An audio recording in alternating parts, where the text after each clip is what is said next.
அதாவது மனுஷனுக்கு தேவ சமூகத்தில் போய் நிற்கக்கூடியதற்கான வழி ஒன்று என்று அவங்களுக்கு உண்டு. அது பல இருக்குது. ஒருத்தவங்க நாங்கள் எல்லாத்தையும் கலட்டி இருக்கிறோம், இதனால தான் தேவ சமூகத்தில் நிற்கக்கூடிய தகுதி எங்களுக்கு கிடச்சிருக்கு அப்படின்னு சொல்கிறாங்க. இன்னும் சில பேர் சொல்கிறாங்க, நாங்கள் எவ்வளோ நாள் உபவாசம் இருந்து ஜெபிச்சு அழுதோம் தெரியுமா, அதனால தான் எங்களுக்கு இந்த தகுதியெலாம் கிடச்சிருக்குன்னு சொல்கிறாங்க.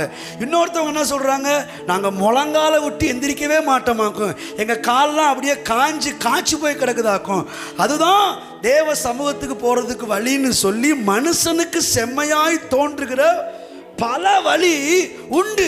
ஆனால் தேவன் வைத்திருக்கிற ஒரே ஒரு வழி கிருபையும் சத்தியமும். கைகளை தட்டுங்கன்றேன். தேவ சமூகத்துல கிருபாசன தண்டையில தைரியமாய் கிட்டி சேருவதற்கு தேவன் வைத்திருக்கிற ஒரே ஒரு வழி கிருபையும் சத்தியமும். அப்போ மனுஷனுக்கு செம்மையாய் தோன்றுகிற வழின்னு நிறைய இருக்குது. அதன் முடிவோ மரண வழிகள். ஆனா தேவன் வைத்திருக்கிற வழியோ ஜீவ வழிகள். கைதட்டுங்கன்றேன்.